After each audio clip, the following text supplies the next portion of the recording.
Hello friends, इस video में JEE advanced sample paper 2 के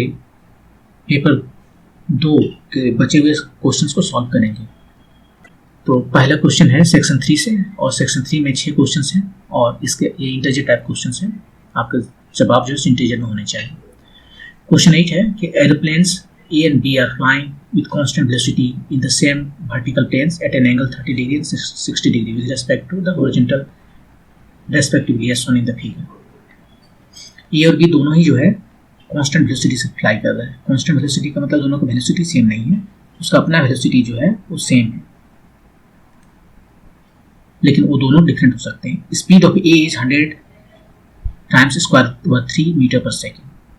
इसका दिया हुआ है ए का स्पीड 100 टाइम्स स्क्वायर 3 मीटर पर second. At time t is equal to 0 an observer in A finds B at a distance of 500 metre. यहाँ पर जो है कोई टाइम t में वो पाता है कि ये जो ऑब्जर्वर है वो B को देखता है कि 500 मीटर डिस्टेंस पर है। t is equal to 0 पर ए बी कितना है 500 मीटर। ए में जो पैसेंजर बैठा हुआ है वो बी को देख रहा है कि उसको 500 मीटर दूर पर है वो, और क्या देख रहा है कि this observer sees B moving with a constant velocity perpendicular to the line of motion of A. ये लाइन ऑफ मोशन है ए, इसका परपेंडिकुलर आ रहा है ने ए जो है इस डायरेक्शन में आ रहा है। जिधर 500 मीटर देखा है, जो डिस्टेंस 500 मीटर देखा है वो तो मिनिमम डिस्टेंस ही देखेगा, और उसी डायरेक्शन में ए आ रहा है, परपेंडिकुलर डायरेक्शन में आ रहा है। क्या मतलब है कि देखिए दोनों मोशन में है, तो ए ऑब्जर्वर जो ए में है वो क्या देखेगा, वो वही देखेगा जो रिलेटिव मोशन है उसे देखेगा। तो ऑब्जर्वर जो ऑब्जर्व करेगा, ऑब्जर्वर जो है वो जो ऑब्जर्व करेगा बी का स्पीड माइनस ए का स्पीड, स्पीड नहीं वेलोसिटी, वो भी रिलेटिव ऑब्जर्व करेगा। यही हम ऑब्जर्व करते हैं रिलेटिव। हमें लगता है हम बैठे हुए हैं चुपचाप, और जो मोशन है वो दूसरा गाड़ी कर रहा है, तो अपना मोशन को बैठा देने के लिए हमें अपना मोशन को सबट्रैक्ट करना पड़ता है। तो ऑब्जर्वर जो देख रहा है वो V B minus V A देख रहा है। अब V B minus V A vector quantity है, किसी भी डायरेक्शन में हो सकता था, लेकिन उसे लग रहा है कि 500 मीटर के डायरेक्शन में आ रहा है। ये जो 500 मीटर डिस्टेंस है मेरी तरफ आ रहा है, परपेंडिकुलर डायरेक्शन में आ रहा है, लग रहा है हम इधर जा रहे हैं, मेरे ही तरफ आ रहे हैं।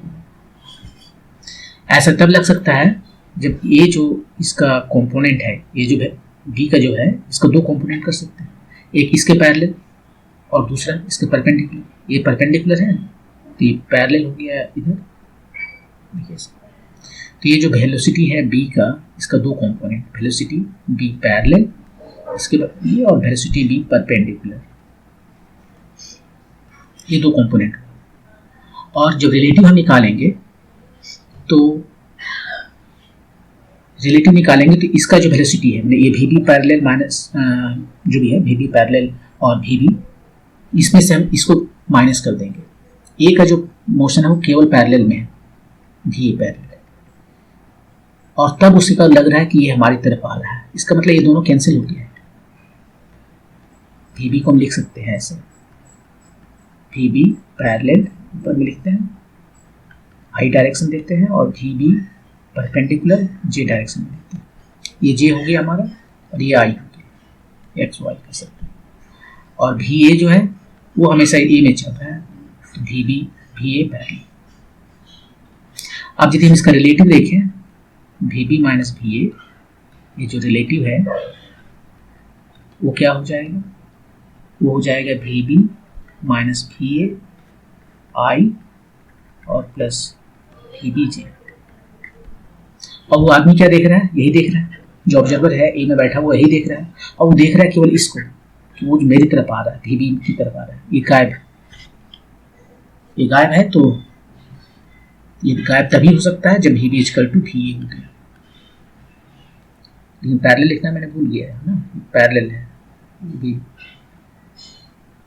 बी पैरेलल है ना, पैरेलल है, तो वी बी पैरेलल जो है सो वी ए के बराबर है। अब वी बी पैरेलल कितना है, वी बी पैरेलल ये वाला एंगल कितना है, ये एंगल पता करना पड़ेगा। तो कितना हो जाएगा ये एंगल, यदि हम यहाँ पर ड्रॉ करें इसे, ये 60 डिग्री है, ठीक है।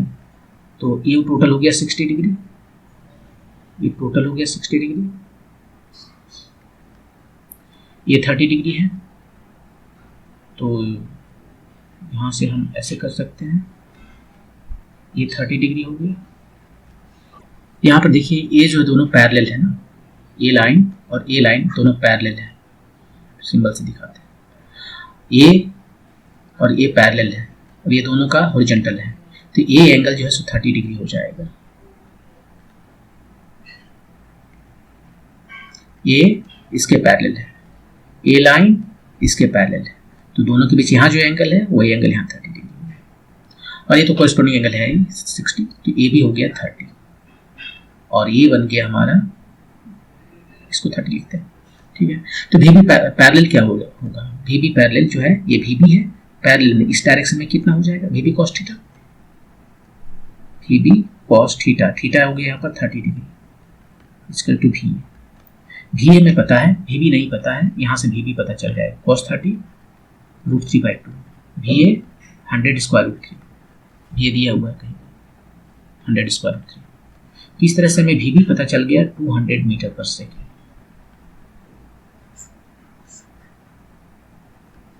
वी बी हमें पता चल गया।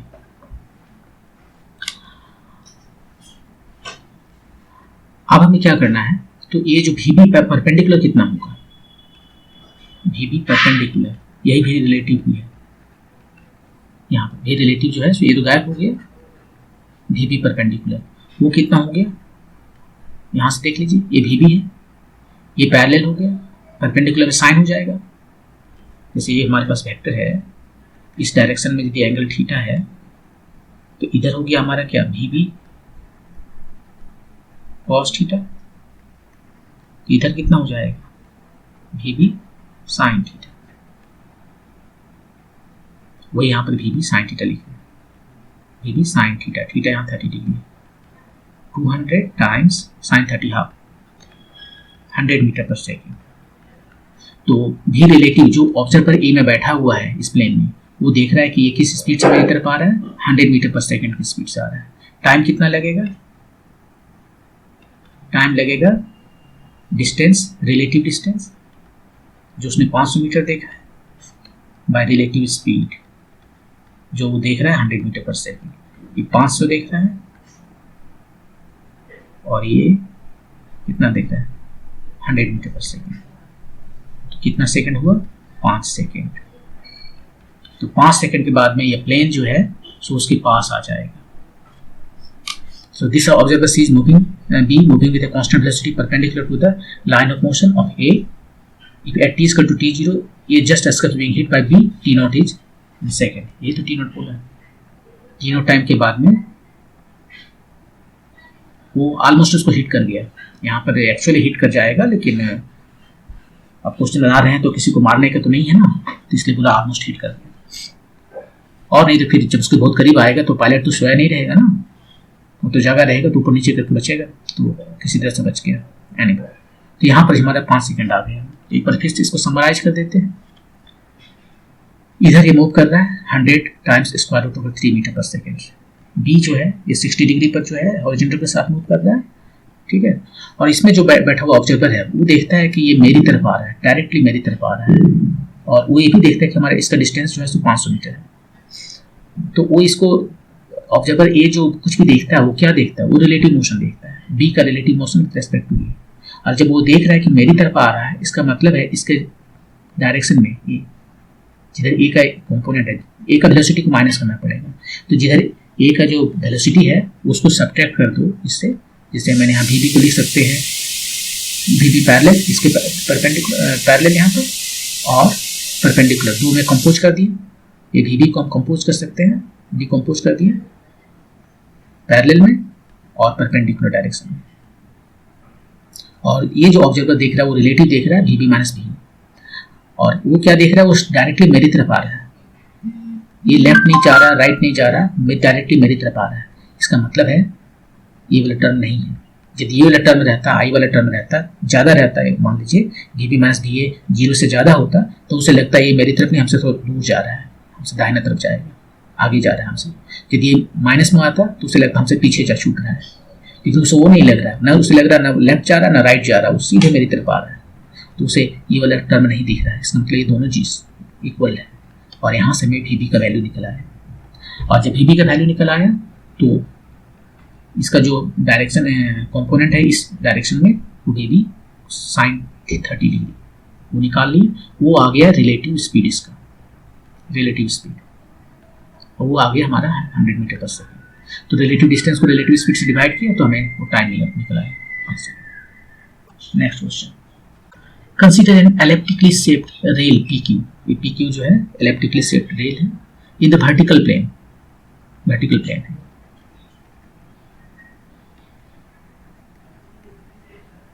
With OP equal to 3 metre, OQ equal to 4 metre दिया हुआ है। ये ब्लॉक ऑफ मास 1 kg, इसका मास है 1 kg, इसको पुल्ड कर रहा है along the rail from P to Q, ऐसे करके ले जा रहा है, और जो फोर्स इस पर लग रहा है वो है 80 न्यूटन, और वो है fixed, which is always parallel to the line PQ। Fixed है मैग्नीट्यूड में भी और डायरेक्शन में भी, मैग्नीट्यूड और डायरेक्शन दोनों में ही फिक्स है।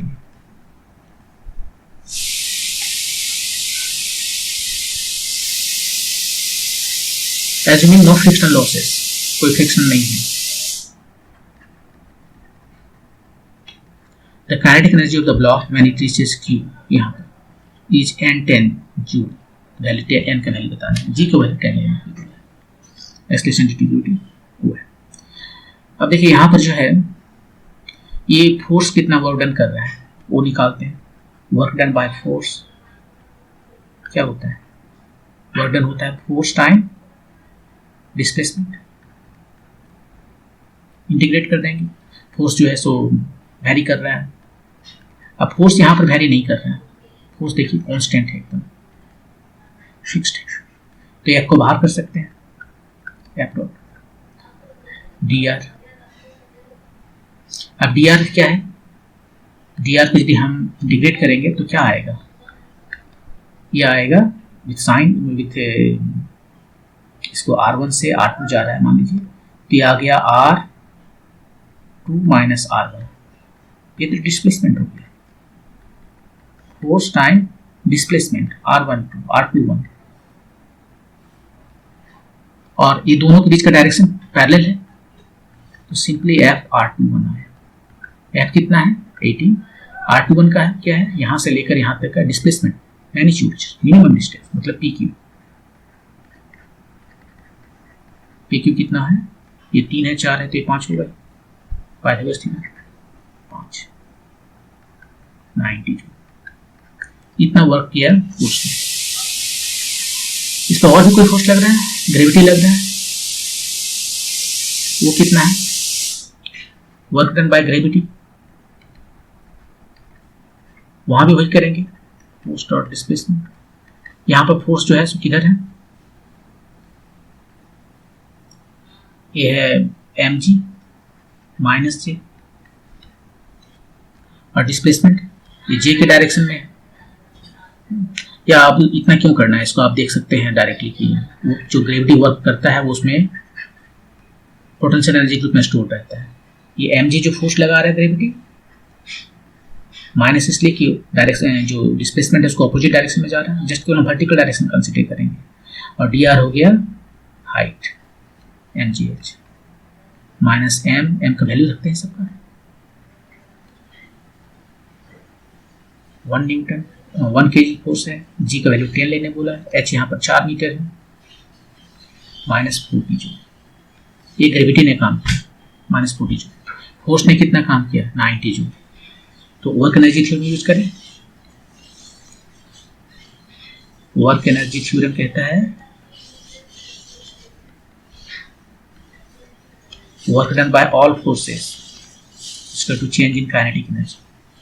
तो work done by force, ये force plus work done by gravity is equal to change in kinetic energy। पूछा क्या है,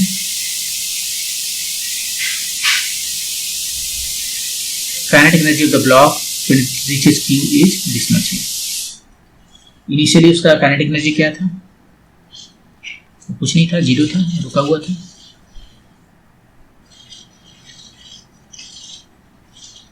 उसे तो धीरे धीरे ले जाया गया है ना। ये फोर्स जो लग रहा है वो रुका हुआ था शुरू में। तो ये T final minus T initial, T final minus zero. तो टी फाइनल कितना आ गया? ये दोनों का सम, एक है 90 जूल और एक है माइनस 40 जूल।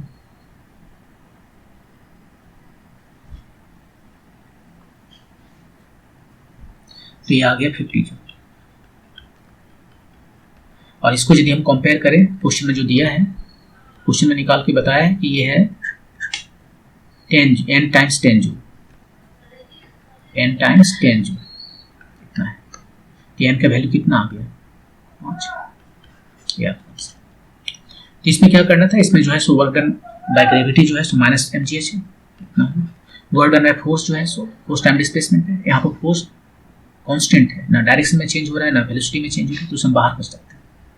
और ये dr का जो इंटीग्रेशन करेंगे वो जस्ट डिस्प्लेसमेंट देता है r2 माइनस r, और दोनों के बीच का जो डायरेक्शन है वो 0 डिग्री है। तो f डॉट dr होगा, f डॉट r2 1 होगा, फोर्स टाइम डिस्प्लेसमेंट होगा सिंपली। और फोर्स इधर है 80 न्यूटन और डिस्प्लेसमेंट है 345 हो गया पाइथागोरस थ्योरम से 90 जूल। दोनों को ऐड किए तो work done by total force है, जो कि चेंज इन काइनेटिक एनर्जी होता है as per work energy theorem. और यहाँ से में फाइनल काइनेटिक एनर्जी आ गया 50 जूल। इसको कंपेयर किए जो क्वेश्चन में दिया है n टाइम्स 10 जूल से, n जो है सो 5 आ गया। मूव करते हैं नेक्स्ट क्वेश्चन पे। On a frictionless horizontal plane, a bob of mass m is equal to 0.1 kg is attached to a spring with a natural length L0 is equal to 0.1 meter.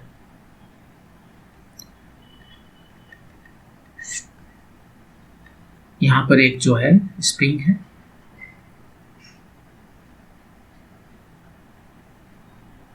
ठीक है, और spring का जो natural length है वो कितना है?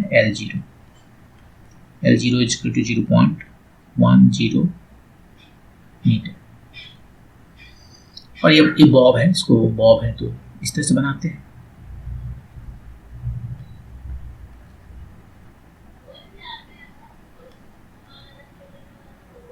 Bob ऐसा, ठीक। इस जो स्प्रिंग है, the spring constant is K1 0.09 metre newton per metre when the length of the spring is L is greater than L0।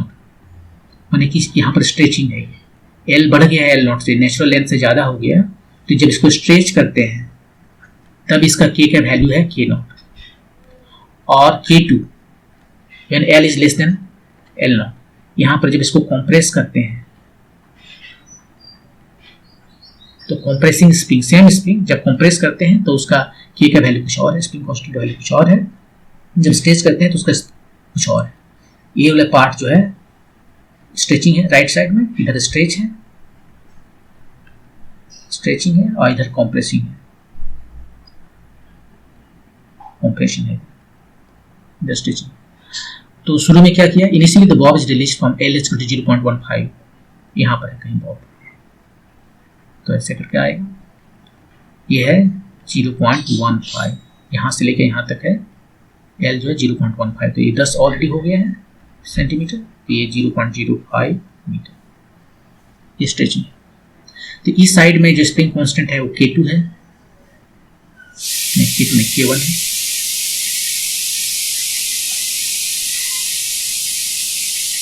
और इस साइड में K2। पूछ क्या है? Assuming that Hooke's law remains valid throughout the motion, Hooke's law valid है। If the time period of the full oscillation is t is equal to n pi second, then the integer closest to n is how much? Time period निकालना है। देखिए इस side में mean position है, इसको कहते हैं।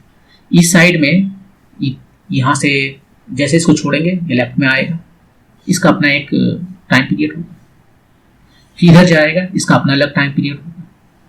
तो यहाँ से ऐसे करते हैं, इधर से गया, कितना टाइम पीरियड लगा? मान लीजिए सेम सिचुएशन से चलता है तो total time period capital T1 रखते हैं। यहाँ से यहाँ तक आने में कितना लगा? T1 का क्वार्टर। इधर गया, कितना लगा? T1 का क्वार्टर, T2 का क्वार्टर। मान लीजिए इस स्प्रिंग के लिए जो टाइम पीरियड है वो T2 है, तो यहाँ से यहाँ तक आने में क्वार्टर, फिर वहाँ से वहाँ तक वापस आने में क्वार्टर। T2 by half. ये ऑलरेडी A1 क्वार्टर हो चुका है, यहाँ से यहाँ तक वापस आने में फिर उतना ही टाइम लगेगा। तो ये क्या हो गया, कंप्लीट, एक कंप्लीट ऑसिलेशन हो गई। यहाँ से स्टार्ट किया, यहाँ तक गया T1 बाई 4। T1 इस स्प्रिंग के लिए टाइम पीरियड, यहाँ से यहाँ तक गया T2 बाई 4। T2 इस टाइम स्प्रिंग का टाइम पीरियड, फिर यहाँ से यहाँ तक वापस आया उतना ही टाइम और 2 से मल्टीप्लाई किया। ये यहाँ से यहाँ तक फिर वापस आया, जो शुरू में टाइम लगा था वही टाइम फिर लगेगा, उसको ऐड किया। ये क्या हो गया T1 बाई 2, ये भी T1 बाई 2। तो जो हमारा टाइम पीरियड है जो उसने कहा टोटल इस कॉम्बिनेशन का, वो है T1 बाई 2 और T2 बाई 2।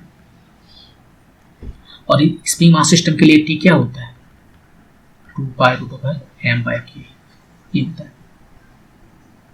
तो उसको वैल्यू रखते हैं, 2 पाई दोनों में है, कॉमन है, बाहर कर लेंगे। इसमें क्या बचा, root over m by k1 root over m by k2। इसको T2 कहना बेहतर, नहीं T1 ठीक है। यही हमारा जो वैल्यू आ जाए निकाल लेते हैं। ये पाई m का वैल्यू कितना है, 0.1 kg। K1 का वैल्यू कितना है, K1 का वैल्यू 0.009। यहाँ पर m का वैल्यू 0.0616, ये है। ये देखिए यहाँ से इसको सिंप्लीफाई करते हैं, ऊपर में 10 आ गया, ये 1/3 स्क्वायर 1/4 स्क्वायर, ये 10 पाई, ये 1/3, ये 1/4,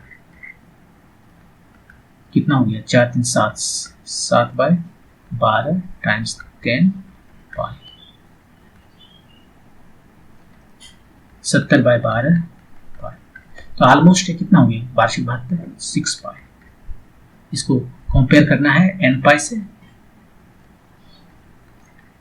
n पाई बोला था, देख लेते क्वेश्चन में पर, फिर n पाई से कंपेयर करना है, n पाई सेकंड से। तो कितना आया,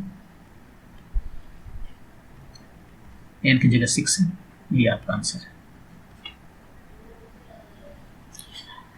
इस क्वेश्चन में क्या करना था, इसमें क्लियर जैसे स्प्रिंग बनाए, कहते हैं जब उसको स्ट्रेच करते हैं तो उसका स्प्रिंग कांस्टेंट कुछ और है, कंप्रेस करते हैं तो उसका स्प्रिंग कांस्टेंट कुछ और है। और इस स्प्रिंग को यदि हम यूज करें ऑसिलेशन के लिए, तो एक पीरियड ऑफ ऑसिलेशन जो है वो होता है n पाई सेकेंड, n का वैल्यू होता है। तो राइट साइड में जब इसको स्ट्रेच करते हैं तो वहां पर जो पीरियड ऑफ ऑसिलेशन है उसके लिए वो है T1, उसको हम T1 कहते हैं, जो कि होगा स्क्वायर रूट ओवर, ये वाला वैल्यू यहाँ पे यूज करेंगे, T1 equal to 2 pi square root over m by k1। और कंप्रेशन के लिए सेम फॉर्मूला यूज करेंगे, k2 हो जाएगा। तो टोटल ऑसिलेशन कितना होगा, हाफ ऑसिलेशन चलेगा K1 से, हाफ अनदर हाफ चलेगा K2 से, दोनों को ऐड करके 2 से डिवाइड कर देंगे, तो जो है सो हमें मिल जाएगा ऑसिलेशन, कंप्लीट ऑसिलेशन। हाफ इसका ऐड कर दिए, दोनों का हाफ को ऐड कर दिए, तो हमें टोटल पीरियड ऑफ ऑसिलेशन निकल गया। और इसको यदि हम सिंप्लीफाई करते हैं सबका वैल्यू रखकर, तो आता है हमें 70/12, सो ऑलमोस्ट 6 पाई। और वही बोला है इंटीजर वैल्यू बताना है, जो नियरेस्ट इंटीजर है वो 6 है।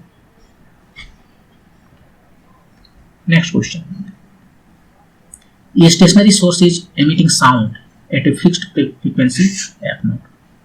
मान लीजिए यहाँ पर ये कोई साउंड सोर्स है, यहाँ से जो जा रहा फ्रीक्वेंसी f0 है, for which it is reflected by 2 cars. Okay, 2 गाड़ी है यहाँ पर,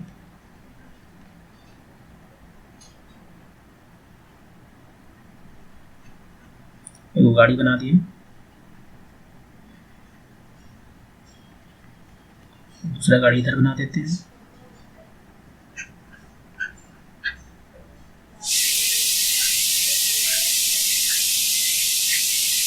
एक कार नंबर 1 है, एक कार नंबर 2 है। इसका स्पीड जो है सो v1 है मान लेते हैं, इसका स्पीड जो है सो v2। The difference between the frequencies of sound reflected from the cars is 1.2% of f0। इससे जो है साउंड यहाँ से गया, इसमें टकराया, टकराने के बाद वापस आया, और फिर यहाँ पर कोई ऑब्जर्वर बैठ के सुन रहा है, तो वो इसको सुनता है एफ प्राइम। और यहाँ से वही सिमिलर सिचुएशन है, यहाँ से जो आ रहा है उसको एफ डबल प्राइम सुनता है।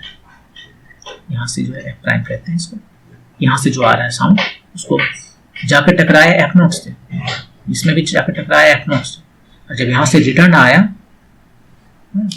आया तो लोग सुन रहे हैं इसको एफ डबल प्राइम से, यहाँ एफ प्राइम से। तो ये जो चेंज आया फ्रीक्वेंसी में F prime minus F double prime, वो कितना है change in frequency? 1.2% of F note है, 1.2% ऑफ एफ नोट है, इतना है। और ये क्या है? ये चेंज है फ्रीक्वेंसी में 1.2 एफ नोट बाय 100। इसको लिख सकते हैं ऐसे, वो जरूरी नहीं है ऐसे लिखना।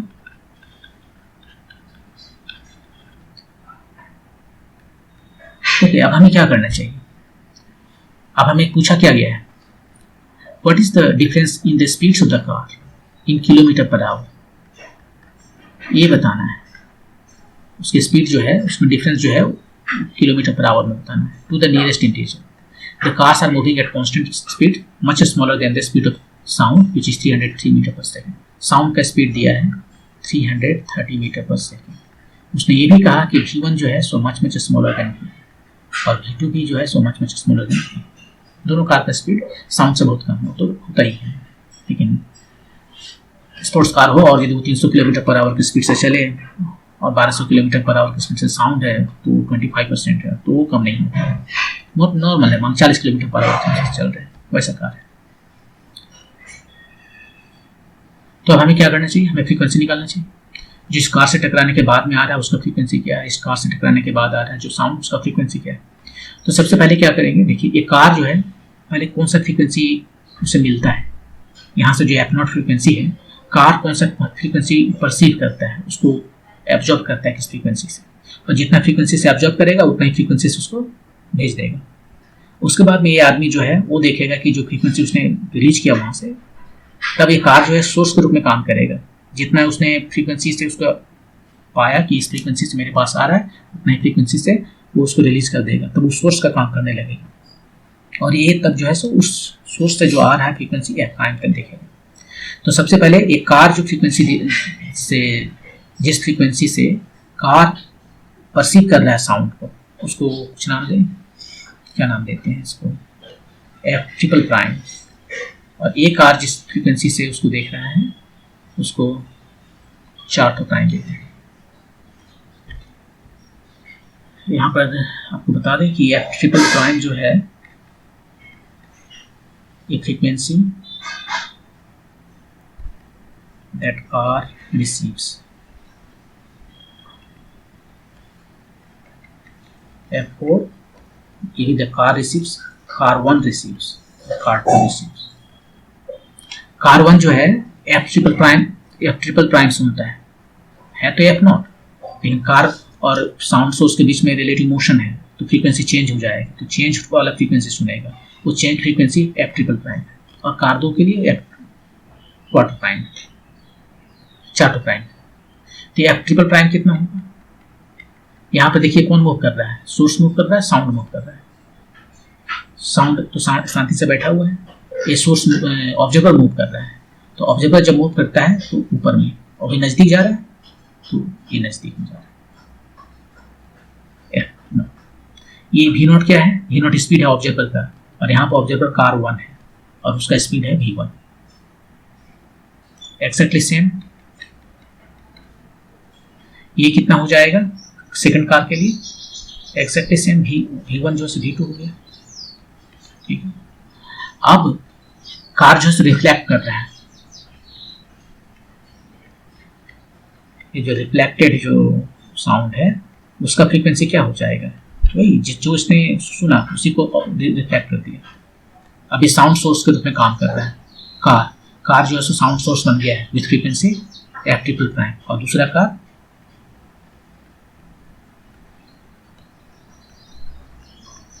With frequency 4 prime.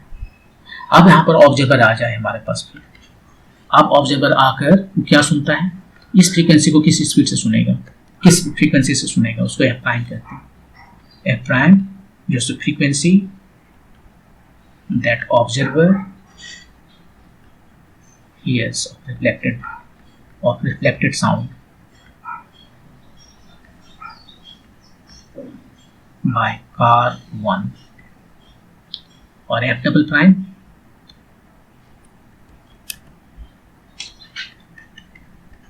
ये जो है सेम चीज लेकिन कार 2 से सुनता है। तो यह प्राइम कितना होगा?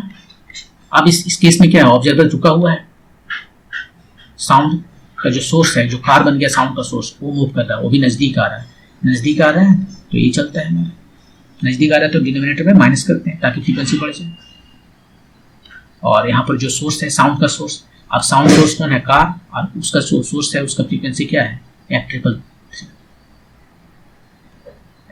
थ्री।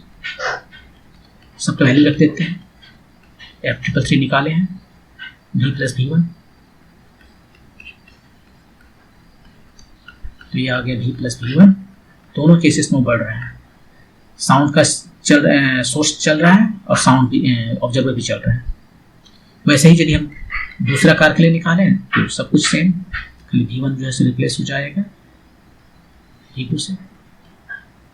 अब इसमें जो डिफरेंस आया वो कितना हो जाएगा?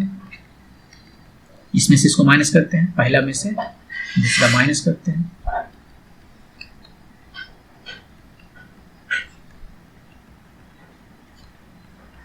माइनस की थोड़ा सा सिंप्लीफिकेशन करना पड़ेगा। सिंप्लीफिकेशन कीजिए, V square minus V two plus V one minus V one V two, इधर V square minus V one plus V two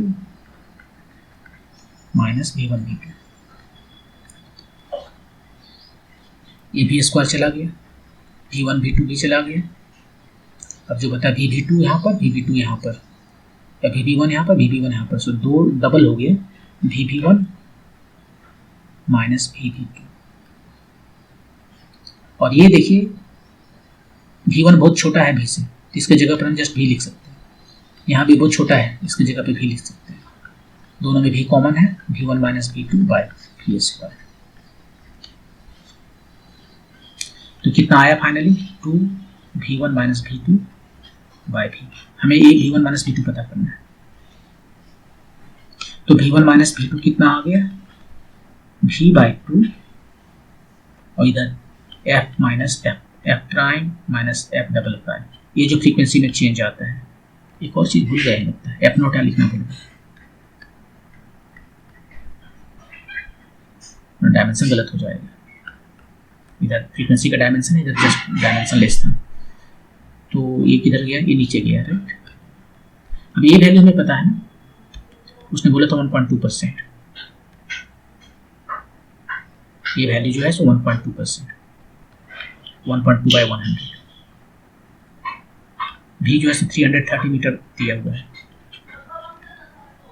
ये था 1.200 बाई 100। तो ये आपका आंसर आ गया। ये 1/10 इधर से गया, 2 6 12, कितना आया? 6 3 18, 6 18 19, इतना। ये मीटर पर सेकेंड है। क्वेश्चन बोल रहा है कि हमें बताइए किलोमीटर पर आवर में, तो इसको 18/5 से डिवाइड करना पड़ेगा, तभी किलोमीटर पर आवर बनेगा। तो इसको हम क्या करते हैं, 2 से, ये कितना हो गया? 2 16 39 39 टाइम्स 18/10, 200 ऊपर नीचे मल्टीप्लाई कर दिया, क्योंकि 10 से डिवाइड करना ईजी। ये कितना हो गया? 18 से 10, 18 9 62 से 72 17 17 18 54 और 7 61 71, 7.128 किलोमीटर। नियरेस्ट इंटीजर में कितना हो गया? 7 किलोमीटर पर आवर। ये आपका आंसर है, 7 किलोमीटर पर आवर।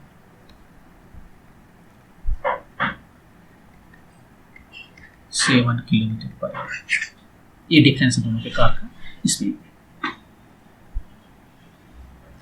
तो इसमें क्या किया, सबसे पहले हमें ये पता करना पड़ेगा कि साउंड जब यहाँ से टकराता है कार में और वापस आता है तो ऑब्जर्वर उसे किस फ्रीक्वेंसी से सुनता है। तो इसके लिए हम ये करते हैं कि पहले कार किस फ्रीक्वेंसी से इसको सुन रहा है, क्योंकि कार और साउंड का जो सोर्स है उसमें रिलेटिव मोशन है, तो डॉपलर इफेक्ट की वजह से उसका फ्रीक्वेंसी चेंज हो जाएगा। तो पहला काम हम करते हैं कि कार जो है सो F333 से सुनता है कार, वो F333 कितना है, यहाँ पर ऑब्जर्वर जो है, कार जो है सो ऑब्जर्वर है, वो मूव कर रहा है और वो नज़दीक जा रहा है, तो यहाँ पर V प्लस V1, दूर जाता है तो माइनस होगा, डिवाइडेड बाई V F0। इस फ्रीक्वेंसी से वो कार सुन रहा है साउंड। वही दूसरा कार का भी सेम हो गया, जिस V1 V2 से रिप्लेस हो गया। अब जिस फ्रीक्वेंसी से उसने सुना उसी से उसको रिफ्लेक्ट कर दिया, वहाँ से उसको तुरंत उसी से रिफ्लेक्ट कर दिया। अब ऑब्जर्वर जो बैठा हुआ है इस रिफ्लेक्टेड जो है F333 को सुन रहा है। अब ये जो F333 जो फ्रीक्वेंसी है साउंड का, जो सोर्स बना है कार तो रुका हुआ है नहीं, कार जो है मूव कर रहा है, तो कार मूव कर रहा है तो फ्रीक्वेंसी फर्दर बढ़ जाएगा, तो बढ़ जाएगा। यहाँ पर भी सोर्स मूव कर रहा है तो डिनोमिनेटर में जो है माइनस होगा, और F333 ये साउंड सोर्स का जो है फ्रीक्वेंसी है, इसका वैल्यू भी हम रख दिए F0 के टर्म में, तो फाइनली में ये आया। और सेम वैल्यू तो कार 2 के लिए आएगा, जैसे V1 रिप्लेस हो गया V2 से। अब यहाँ से हम देख सकते हैं कि जो इसका फ्रीक्वेंसी में चेंज आया है वो निकालते हैं, सिंप्लीफाई करते हैं, तो हमें इतना आता है। और ये जो चेंज है वो तो क्वेश्चन में दे ही दिया है कि जो फ्रीक्वेंसी में जो चेंज है वो है 1.2%, यहाँ पर 1.2% लिखे, तो कार में जो स्पीड में जो चेंज है वो आ गया ऑलमोस्ट 2 मीटर पर सेकेंड। किलोमीटर पर आवर में चेंज करते हैं तो 7 किलोमीटर पर सेकेंड आता है। तो ये आपका आंसर हो गया। नेक्स्ट क्वेश्चन, ये हीट कंडक्शन से है, 2 कंडक्टिंग सिलेंडर्स इक्वल लेंथ ये भी L है, ये भी L है, एक ये है हीट कंडक्टिंग सिलेंडर और एक दूसरा ये K2। They are connected in series between 2 heat baths kept at temperature T1 is equal to 300 Kelvin and 100 Kelvin. As shown in the figure, the radius of the bigger cylinder is twice that of the smaller cylinder. Bigger का जो है twice है, and the thermal conductivity of the material of the smaller and the larger cylinders are K1 and K2. K1 and K2 है। If the temperature at the junction, ये जो junction है यहाँ पर जो temperature है ये 200 Kelvin है, इसको T बोले, ये T1 32 था, ये T बोले। At the steady state is 200 Kelvin, then K1 by K2 की वैल्यू बताना है। अब देखिए काफी आसान है, क्या है कि इसमें हीट करंट पर फ्लो कर रहा है, del Q by del T। ये कितना होता है, ये होता है proportional to K conductivity, thermal conductivity, उसका area by length times change in temperature, right. तो अब हम यदि इसका देखें, बात करें इसके लिए यहाँ पर लिख रहे हैं, तो ये हो जाएगा K की जगह K1, A की जगह A1 और L तो L है, और टेम्परेचर डिफरेंस, ये दोनों के बीच में जो टेम्परेचर डिफरेंस है T1 माइनस T,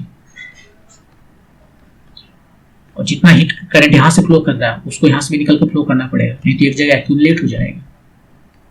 और एक्यूमुलेशन नहीं होता है, जितना करंट इधर से आ रहा है उतना तो जाना पड़ेगा, तो वही यहाँ से करंट निकल रहा है, और वो करंट कितना हो जाएगा K2 के लिए, इसका हीट कंडक्टिविटी, इसका एरिया बाय इसका लेंथ दोनों का सेम है, और टेम्परेचर डिफरेंस, यहाँ पर हायर टेम्परेचर है, ये लोअर टेम्परेचर है, T माइनस T2, इसका टेम्परेचर T है। अब इसको जस्ट सिंप्लीफाई कीजिए और आपको जो निकालना है K1 K2 की रेशियो वो निकल जाएगा। K1 ये एरिया क्या है, ये सिलेंडर है तो पाई R1 स्क्वायर, ये टेम्परेचर T1 माइनस T कितना है, ये 300 माइनस T 200, ये 100 हो गया। L ये तो L तो कट गया, इसको रखने की जरूरत नहीं। K2 ये हो गया पाई R2 स्क्वायर, ये T माइनस यहाँ पर ये 200 माइनस 100, ये भी 100 आया, तो K1 बाई K2 या K2 by K1, K1 by K2, pi cut गया, 100 भी कट गया, बचा R2 बाई R1 स्क्वायर, बस इतना ही बचा। R2 बाई R1 कितना है, 2 है, तो 2 के वैल्यू यहाँ पर रखते हैं और 2 स्क्वायर, तो ये 4 आ गया, यही आपका आंसर है। ये वैल्यू कितना हुआ, 4।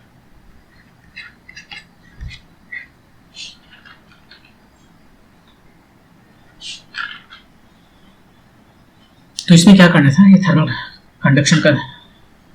कंडक्शन का सवाल है।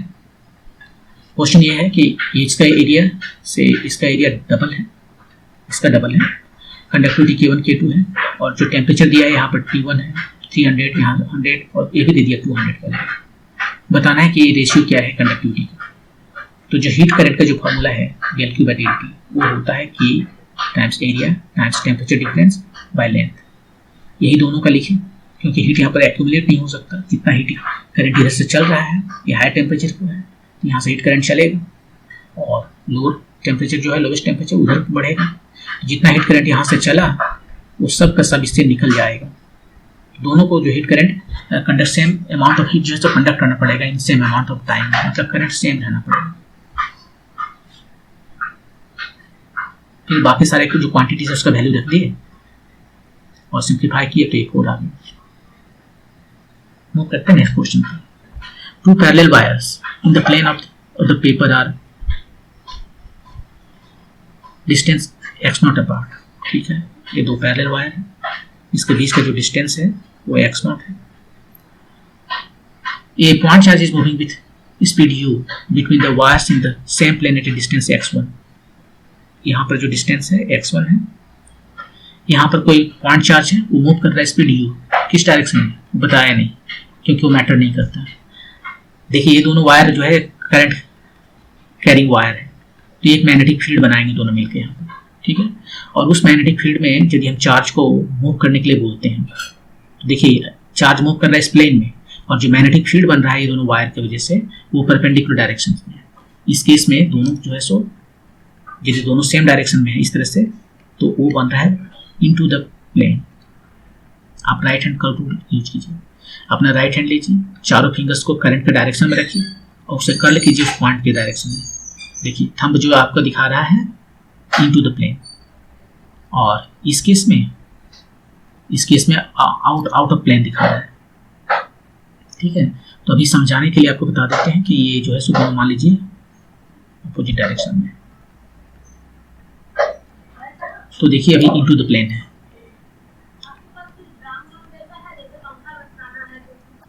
तो ये जो है मूव करेगा एक सर्किल में। अभी पूरा सर्किल मूव नहीं कर पाएगा, लेकिन एक कर्वेचर आएगा इसका, और वो जो है इस प्लेन में मूव करेगा। तो इसलिए डायरेक्शन मैटर नहीं करता, क्योंकि इस डायरेक्शन मूव करें या इस डायरेक्शन मूव करें, ये जो है जस्ट कर्वेचर की बात कर रहा है यहाँ पर, तो इसलिए डायरेक्शन इंपॉर्टेंट नहीं है। When the wire carry current of magnitude I in the same direction, यदि दोनों का डायरेक्शन सेम है, तो एक की वजह से फील्ड जो है अप है और दूसरे की वजह से फील्ड डाउन है। इसकी वजह से डाउन होगा, आप राइट हैंड कर्ल यूज कीजिए, करंट के डायरेक्शन में फिंगर रखिए और इनसाइड जो है ले जाइए उसको कर्ल करते हुए। देखिए वो डाउन दिखाता है, इस केस में आप करेंगे तो अप दिखाता है। तो यहाँ पर मान लेते हैं B1 है, ये B2 है, दोनों ये वायर 1 है, वायर 2 है। इसकी वजह से जो फील्ड आया B1 इनसाइड की बात कर रहे हैं, और इसकी वजह से जो आया B2।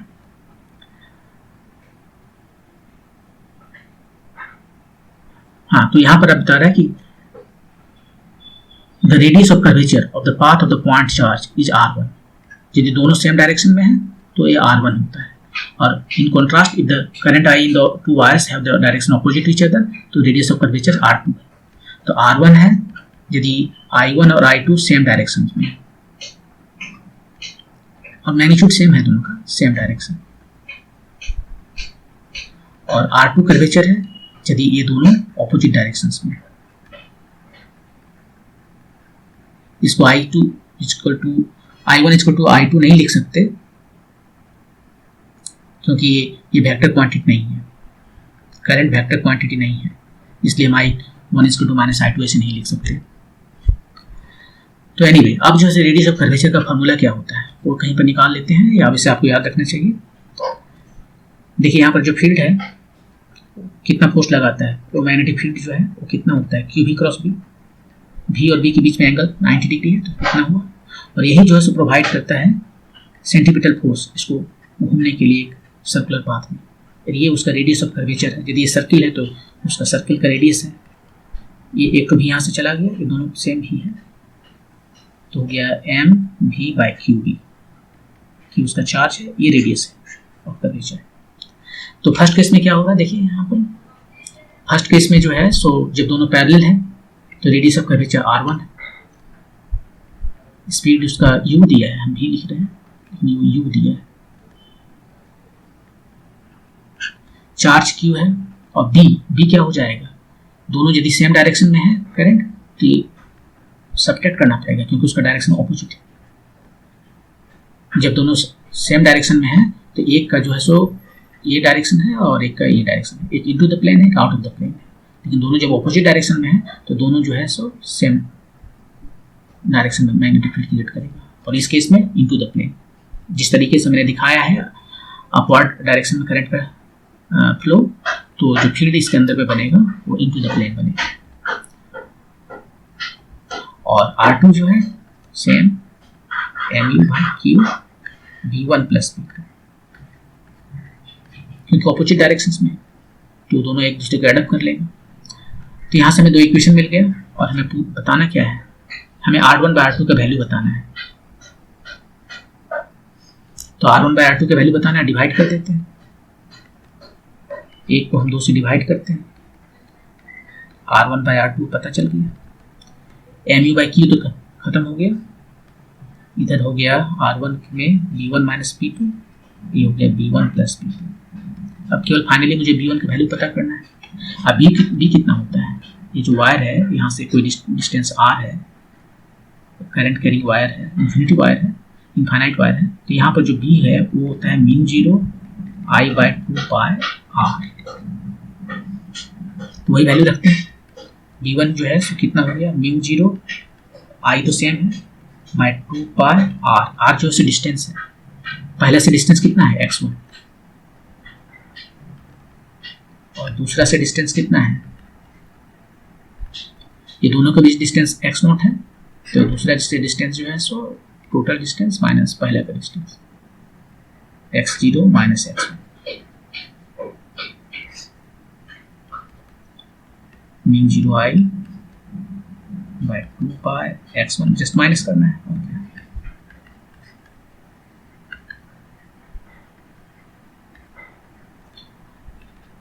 अब जो सिंप्लीफाई करना है इसको, ये सभी हटा देते हैं, जो हट गया सो यहाँ μ0 होना चाहिए था, तो यहाँ क्या बचा 1/x1, यहाँ बचा 1/x0 माइनस x1, यहाँ बचा सेम चीज माइनस में, सिंप्लीफाई कीजिए इसे, ये आ गया x0 minus x1 plus x1, तो x0, और यहाँ डिनोमिनेटर में ये आ गया x0 माइनस x1,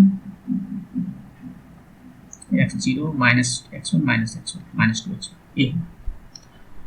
और क्वेश्चन में ये भी दिया है कि ये x0 कितना है, x0 से 3 टाइम्स x1 है, उसी का वैल्यू रखते हैं, x0 कितना है 3 टाइम x1, 3 टाइम x1, ये हो गया 3/1, ये आपका आंसर है।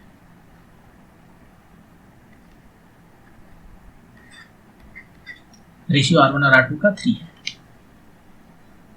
तो इसमें क्या करना था, देखिए इसमें जो है सबसे पहले रेडियस ऑफ कर्वेचर पता होना चाहिए हमें, कि यदि किसी भी मैग्नेटिक फील्ड B में जो कि परपेंडिकुलर है वेलोसिटी से, चार्ज पार्टिकल की वेलोसिटी से, तो वो mv/qb होता है, इसको यूज करना है। जब दोनों वायर में करंट सेम डायरेक्शन में जा रहा है तो ये दोनों के बीच में जो फील्ड है, जो पॉइंट है, वहाँ पर जो फील्ड का डायरेक्शन है वो अपोजिट होता है, v1 माइनस v2, और तब उस केस में रेडियस ऑफ कर्वेचर R1 था। दूसरा केस जिसमें करंट जो है सो अपोजिट डायरेक्शन में फ्लो कर रहा था, तो रेडियस ऑफ कर्वेचर R2 था, और इस केस में जब radius of current opposite direction में बह रहा है तो right hand curl rule use करके देखिए मैग्नेटिक फील्ड बढ़ जाता है, दोनों का एडअप हो जाता है, तो यहाँ एडअप हो गया। R1/R2 का वैल्यू बताना था, इसको डिवाइड कर दिए, सिंप्लीफाई करने पर हमें आया b जस्ट रेशियो जो है सो b1/b2 का। अब इसका वैल्यू रख दिए, b का वैल्यू यहाँ से, किसी भी इनफाइनाइट वायर की वजह से एक डिस्टेंस पर जो मैग्नेटिक फील्ड है वो था μ0 I/2πr, I दोनों में सेम है, तो ये जस्ट 1/r के प्रोपोर्शनल है, आप यहाँ सिंपली लिख सकते थे 1/x1 जो यहाँ पे लिखा है, और इसको सिंप्लीफाई किए तो आ गया x0/x0 माइनस 2x1, और x0 की वैल्यू जो है सो क्वेश्चन में दिया है 3x1 है, तो यहाँ से 3 हमारा आंसर आ गया। नेक्स्ट क्वेश्चन, अब ये नया सेक्शन है। इस सेक्शन में एक पैसेज दिया हुआ है, इसमें 2 क्वेश्चन है, 2 पैसेज हैं और दोनों में एक पैसेज में 2 क्वेश्चन है ऐसे करके।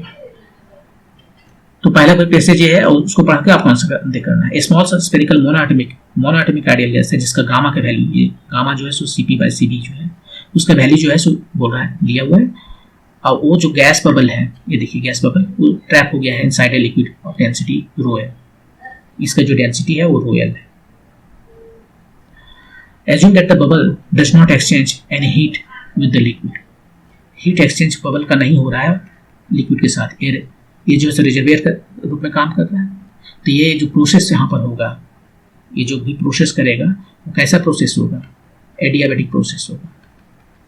एडियाबेटिक प्रोसेस में ही गामा आता है, वो गामा भी दिया हुआ है। The bubble contains n mole of gas, इसमें कितना अमाउंट है गैस का, n mole of gas.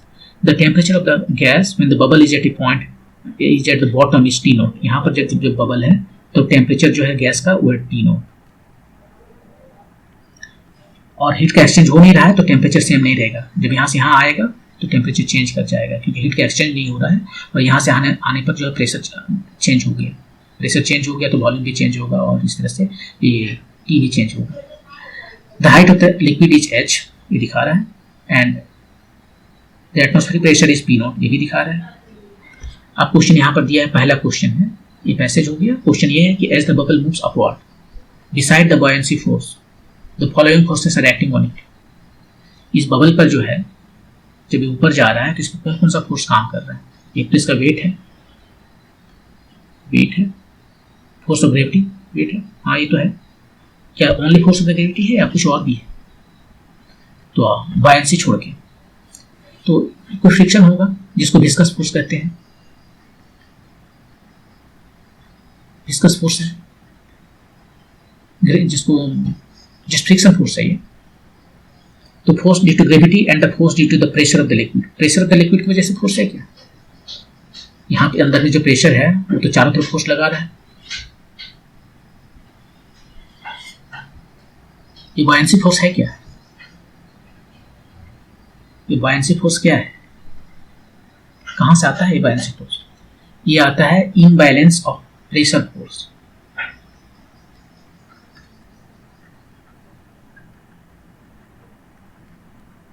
Pressure देखिए यहाँ पर जो है सो कम है, यहाँ ज्यादा है, तो नीचे में ज्यादा है ऊपर में कम है, तो फोर्स नीचे में ज्यादा है ऊपर में कम है, तो नेट फोर्स अपवर्ड डायरेक्शन में आया और यही तो देता है बायंसी फोर्स।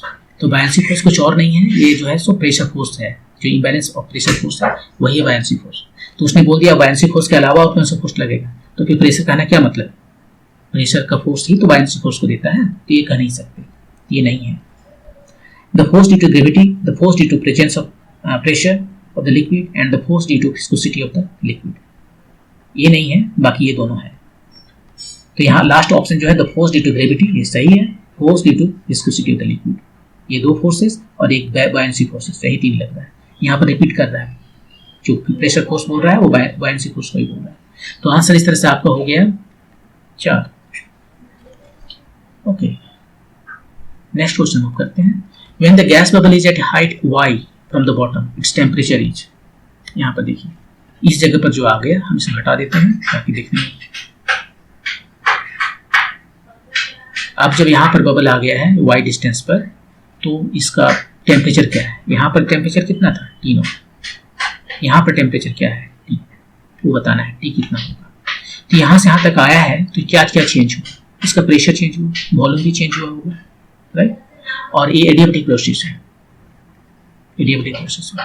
तो एडियाबेटिक प्रोसेस में प्रेशर कैसे चेंज करेगा, यहाँ वॉल्यूम कितना चेंज हुआ मुझे नहीं पता, लेकिन प्रेशर कितना चेंज हुआ मुझे पता है, क्योंकि हमें यहाँ प्रेशर पता है।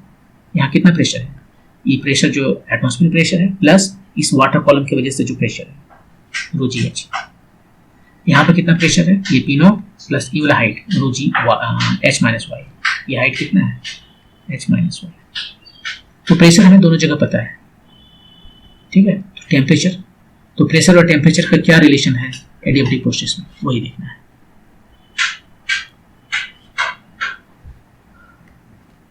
तो हमें नहीं याद रहता है वो रिलेशन, हमें केवल इतना याद रहता है कि पी भी गामा जो है वो कांस्टेंट होता है, तो यहाँ से निकाल सकते हैं और बहुत टाइम नहीं लगेगा। ये जो गैस इक्वेशन है ये तो हर जगह लागू होता है, तो यहाँ से देख सकते हैं कि v जो है सो प्रोपोर्शनल है T/P के, वही यहाँ पर लिखने जा रहे हैं।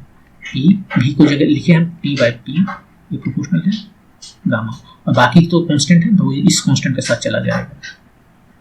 तो हमें क्या मिला, हमें मिला T/P गामा -1, ये कांस्टेंट है। तो हम लिखते हैं नीचे और ऊपर, इसको पॉइंट कहते हैं A, इसको पॉइंट कहते हैं B। ए बी प्रोसेस के लिए जब वो A से B तक गया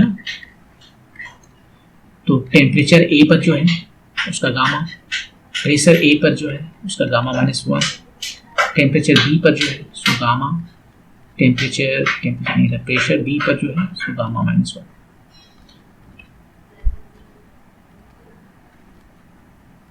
टेम्परेचर A पर कितना है उसने बोला था T0, प्रेशर कितना है, प्रेशर जो है सो P0 प्लस रो जी एच, ये रोयल लिक्विड का है, यहाँ पर गामा, यहाँ पर गामा -1।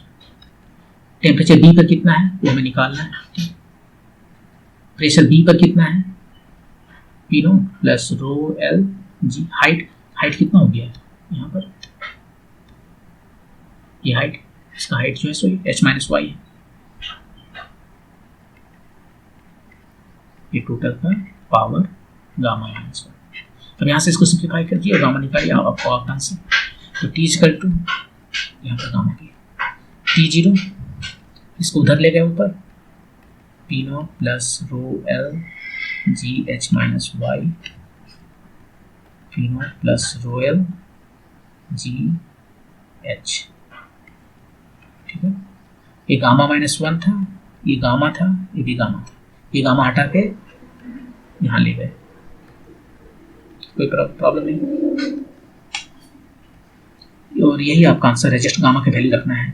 गामा है 5/3, गामा -1 कितना हो गया 2/3, ये रेशियो कितना हो गया, गामा बाय गामा -1 2/5 हो गया, राइट। तो यहाँ पर 2/5 हो जाएगा।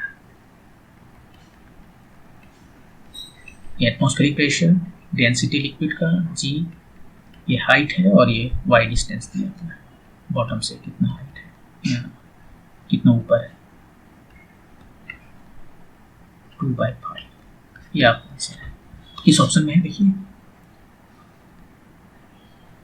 ये दो तो चलेगा 2/5, यहाँ पर है, यहाँ पर है, लेकिन यहाँ पर दोनों ही जगह, एक जगह h है एक जगह y है, यहाँ पर h-y और h है, h-y और h है। आपका आंसर हो गया ऑप्शन नंबर 2। नेक्स्ट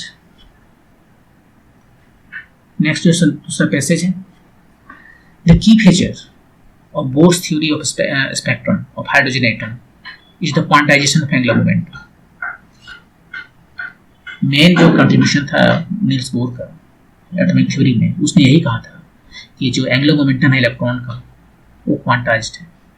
इलेक्ट्रॉन जो है वो हर जगह नहीं रह सकते ऑर्बिट में, वो केवल कुछ ही जगह रह सकते हैं, और वो उस जगह पर रह सकते हैं जहां पर उसका angular momentum n times h/2π है, n उसका नंबर ऑफ ऑर्बिट्स, यही उसने कहा था, ये उसका मेन कंट्रीब्यूशन था, और यही से सारा कैलकुलेशन आता है। And electron is revolving around the proton, ये उसने कहा। We will extend this to, so इस आइडिया को बोल रहा है कि हम लोग एक्सटेंड करेंगे to the general rotational motion to find quantized rotational energy of a diatomic molecule, assuming it to be rigid. So एक rigid diatomic molecule लिए, एक यहाँ पर एटम है, एक यहाँ पर एटम है, और ये diatomic rigid है, वाइब्रेशन भूल जाता है इसका, ठीक है। और यहीं पर हम इस आइडिया को अप्लाई करने वाले हैं, किस आइडिया को, कि एंगुलर मोमेंटम क्वांटाइज्ड होता है, इसका भी तो एंगुलर मोमेंटम होता है, ये भी अपना सेंटर ऑफ मास के चारों ओर रोटेट कर सकता है, रोटेट कर। The rule to be applied is Bohr's quantization condition, ये वाला। तो क्वेश्चन नंबर 16 में है कि a diatomic molecule has moment of inertia I दिया है, moment of inertia by Bohr's quantization condition its rotational kinetic energy in nth level. ये जो क्वांटाइजेशन यहाँ पर दिया उसने कि एंगुलर मोमेंटम क्वांटाइज्ड होता है, h/2π के इंटीग्रल मल्टीपल होता है, इसका कॉन्सिक्वेंस ये है कि एनर्जी जो है क्वांटाइज्ड हो जाता है, सब तरह की एनर्जी नहीं मिलेंगी। E1 एनर्जी मिलेगा, E2 एनर्जी मिलेगा, और बीच में कहेंगे हमको 1.7 E1 दे दो, नहीं मिलेगा, वो नहीं है, एग्जिस्ट करता है। जो नेचर में मिलता है वो E1 और E2 ही मिलता है। ये बहुत फाइन लेवल पर बात कर रहे हैं, बहुत छोटा माइक्रोस्कोप नैनोस्कोपिक लेवल पर बात कर रहे हैं, और उससे भी छोटा। जब वही सारी चीज़ें जो है हम बहुत कोर्स लेवल पर देखते हैं, जैसे कि बॉल है,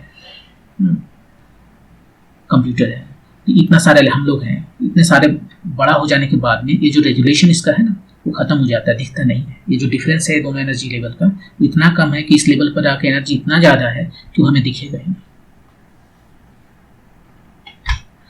एनीवे, यहाँ इस क्वांटाइजेशन की वजह से एनर्जी जो क्वांटाइज्ड हो जाता है, तो यहाँ पर जो है सो किस एनर्जी की बात कर रहा है? Rotational kinetic energy. ये देखिएगा इसका रोटेशनल काइनेटिक एनर्जी। एक डायटोमिक मॉलिक्यूल ले लिया और बोल रहा है कि उसका एनर्जी जो है क्या होगा, कौन सा होगा। By Bohr's quantization condition its rotational energy in the nth state level n is equal to 0 is not allowed.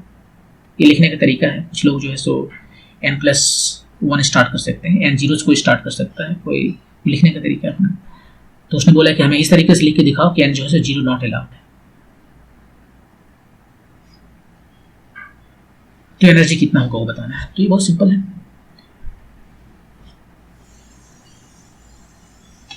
Simple इसलिए है कि देखिए यहाँ पर जो है तो इसका हम मोमेंट ऑफ इनर्शिया, इसका रोटेशनल काइनेटिक एनर्जी निकालने जा रहे हैं।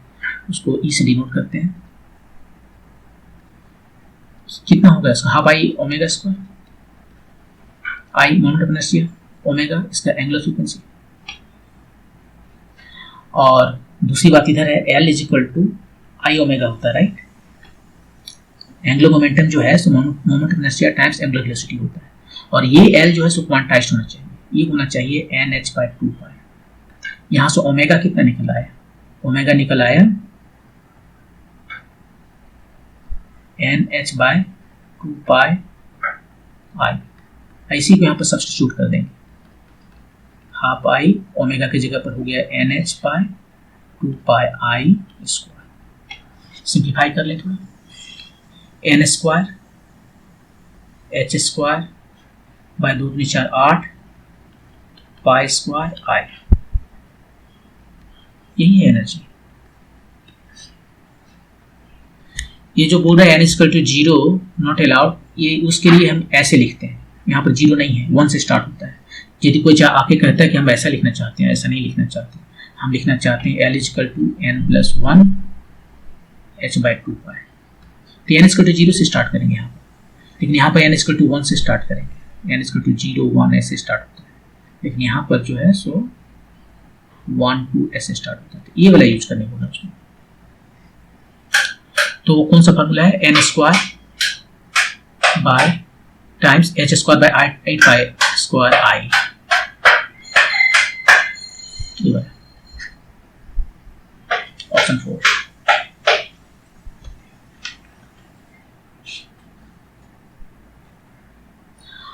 ओके, तो इस तरह से एनर्जी जो है सो इस डायटोमिक जो मॉलिक्यूल है उसका रोटेशनल काइनेटिक एनर्जी वो भी क्वांटाइज्ड हो गया। सब नहीं मिलेंगे, ये मिलेगा E1 जो है जिसको ग्राउंड स्टेट भी कहते हैं, E1 मिलेगा h square by 8 pi square I। E2 मिलेगा, 2 रखेंगे तो 2 दूनी 4 h square by 8 pi square I। इसके बीच में नहीं मिले। नेक्स्ट क्वेश्चन चलते हैं। It is found that the excitation frequency from ground to the first state, ground state है n इक्वल टू 1, यहाँ से जा रहा है n इक्वल टू 2। कैसे जाएगा? ये जो है इसका एनर्जी जो है लेवल डिफरेंस है। इसका एनर्जी लेवल जो है सो एक ये है E1, E2 एनर्जी लेवल ये है, ये E1 है, ये E2 है, ये E3 है। अब इस एक जो सिस्टम है इसको इस लेवल में से इस लेवल में ले जाने के लिए हमें क्या करना पड़ेगा? कुछ एनर्जी सप्लाई करना पड़ेगा। अभी मान लीजिए शुरू में ये ग्राउंड स्टेट में है, यहाँ पर वहीं पर हमेशा रहना चाहता है। यदि इसको बोलेगा नहीं इस लेवल में नहीं, इस लेवल में चले जाओ, एनर्जी बढ़ जाएगा, तो उतना एनर्जी हमें सप्लाई करना पड़ेगा तभी उसमें जाएगा।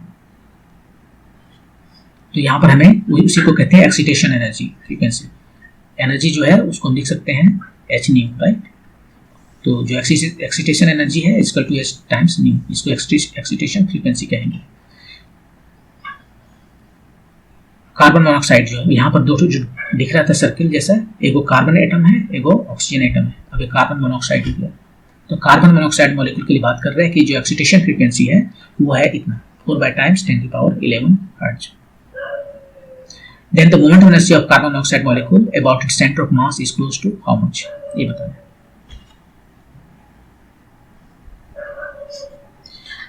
तो देखिए यहाँ पर जो Hν जो दे रहे हैं, एनर्जी जो सप्लाई कर रहे हैं डेल्टा ई, ये कितना कर रहे हैं E2 माइनस E1, और E2 माइनस E1 वैल्यू पहले निकाले हैं इनका, ये देखिए 4 minus 1 h square by 8 pi square I, common है उसको ले लेते हैं, h square by 8 pi square I, और यहाँ पर था n स्क्वायर, ये हो गया 2 स्क्वायर, ये हो गया 1 स्क्वायर, जैसे इस फॉर्मूला में बैठा दीजिए, कुछ नहीं इस फॉर्मूला में बैठाना है। तो ये जो एनर्जी है हमें बाहर से सप्लाई करना पड़ेगा, वो Hν है, और Hν का वैल्यू दिया हुआ है उसने, ये 3 हो गया, 2 2 4 1 3, 3/8 h स्क्वायर बाय 8 हो गया पाई स्क्वायर आई। निकालना क्या है, निकालना आई की वैल्यू, आई कितना हो गया, एक तो एच तो चला गया, 3/8 h by pi square new, यही निकालना, सबका वैल्यू रख के निकाल लेते हैं। 3/8 h का वैल्यू कितना दिया है, h का वैल्यू लेना है 2 पाई टाइम्स 10⁻2 पाई, उसने दे दिया है कि कैलकुलेशन ज़्यादा ना करना पड़े, पाई की टर्म में वैसे 6.6 होता है और 2 पाई 6.28 होता है, बोला ही ले लो, इतना से काम चलाओ। और न्यू दिया है 4/पाई, पाई स्क्वायर यहाँ पर, न्यू का वैल्यू दिया 4/पाई टाइम्स 10⁻11 हर्ट्ज, सही लिखा ना। आप सिंप्लीफिकेशन इजी हो गया, 1 पाई और 1 पाई 2 पाई मिलकर यहाँ से चला गया, और ऊपर में कितना हो गया 6 हो गया, और नीचे में 32 हो गया, और ये हो गया 34 35 45, राइट।